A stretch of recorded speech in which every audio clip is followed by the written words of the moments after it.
L'eau et la santé. Parmi les éléments de nature dont nous reconnaissons le rôle pour notre santé, l'eau est évidemment primordiale. Nécessaire à la vie, indispensable à la photosynthèse, la répartition de l'eau sur Terre, en quantité et en qualité, conditionne la santé des plantes comme des animaux. Les sources ont donc fait l'objet de toutes les attentions, tous les cultes, certaines étant réputées pour des vertus thérapeutiques plus spécifiques en vertu de leur minéralité. Les sources chaudes, en particulier, vont être aménagées en bains à l'époque gallo-romaine, puis devenir des sites de thermalisme très prisés au XIXe. C'est également au XIXe siècle que se répand la mode des bains de mer en Europe, en particulier du bain à l'âme, né au Royaume-Uni dans les années 1730.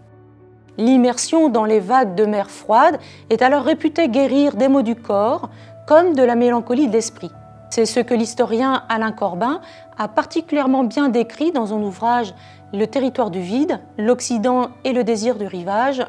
La ruée des curistes vers les rivages de la mer, qui s'amorce vers 1750, vise à desserrer une angoisse ancienne.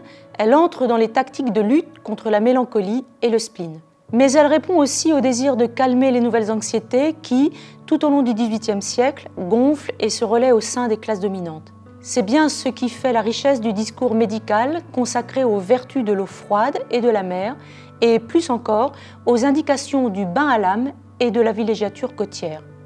L'immersion procure des sensations multiples, enivrantes et apaisantes, décrites par le corps médical et par les écrivains. Citons par exemple Julien Gracq dans son ouvrage Au château d'Argol. Ils nagèrent tous les trois vers le large. Couchés au ras de l'eau, ils voyaient accourir de l'horizon le poids régulier des vagues et, dans un capiteux vertige, il leur semblait qu'il tomba tout entier sur leurs épaules et dut les écraser, avant de se refaire au-dessus d'eux un flux de silence et de douceur qui les élevait paresseusement sur un dos liquide, avec une sensation exquise de légèreté. Ils sentaient naître en eux une pureté, une liberté sans égale. Ils souriaient tous les trois d'un sourire inconnu aux hommes en affrontant l'horizon incalculable. Les pratiques de bain de mer se sont démocratisées et diversifiées au XXIe siècle. Longe-côte, surf, apnée, plongée-bouteille.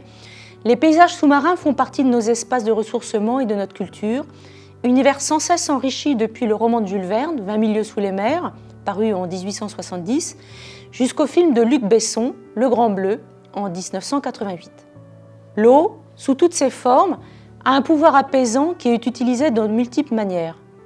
Mise en place des lacs dans les parcs, de bassins dans les jardins, d'aquariums dans les maisons, fontaines et bruits d'eau dans les hôtels et les centres de convalescence. L'eau évoque des souvenirs profondément ancrés. Sa puissance onirique a été étudiée par Gaston Bachelard dans son ouvrage « L'eau et les rêves, essai sur l'imagination de la matière ». Je cite « En rêvant près de la rivière, j'ai voué mon imagination à l'eau verte et claire, à l'eau qui verdit les prés. Je ne puis m'asseoir près d'un ruisseau sans tomber dans une rêverie profonde, sans revoir mon bonheur. Il n'est pas nécessaire que ce soit le ruisseau de chez nous, l'eau de chez nous. L'eau anonyme, c'est tous mes secrets. Le même souvenir sort de toutes les fontaines.